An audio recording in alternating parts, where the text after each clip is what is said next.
L'histoire d'Ouedraogo, fondateur des royaumes Mossi. Il était une fois, dans les vastes savanes du XIIe siècle, une jeune princesse nommée Yenenga. Courageuse et habile à l'arc, elle était considérée comme l'une des meilleures guerrières de son royaume. Mais, un jour, malgré ses talents et son dévouement, elle ressentit un vide dans son cœur. Elle voulait fonder une famille et trouver sa propre voie. Une nuit, sous un ciel étoilé, Yenenga décida de partir. Sur son cheval fidèle, elle chevaucha loin de son royaume. Après de longues journées de voyage, elle arriva dans une région reculée où elle rencontra Rialé, un chasseur solitaire. Leur rencontre était comme un conte. Deux âmes venues de mondes différents qui se complétaient parfaitement. De leur union naquit un fils, qu'ils nommèrent Ouedraogo, ce qui signifie « cheval mâle » en langue mourée. Ce nom symbolisait la force, le courage et le leadership. Dès son plus jeune âge, Ouedraogo montra des qualités extraordinaires.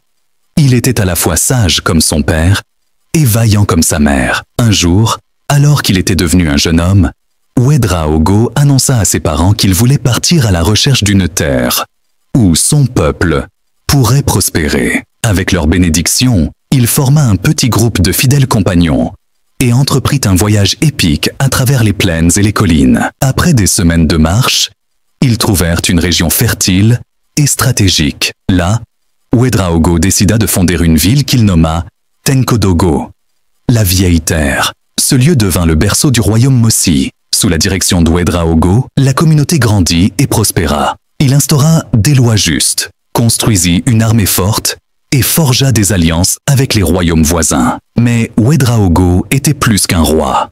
Il était un guide. Il réunissait son peuple pour raconter des histoires et leur transmettre des valeurs d'unité, de courage et de respect. Chaque soir, autour des feux de camp, les enfants écoutaient attentivement ces récits, apprenant à chérir leur identité. Avec le temps, Tenkodogo devint le cœur d'une grande civilisation. Les marchés étaient animés, les champs fertiles nourrissaient tous, et les traditions d'Ouedraogo se transmirent de génération en génération.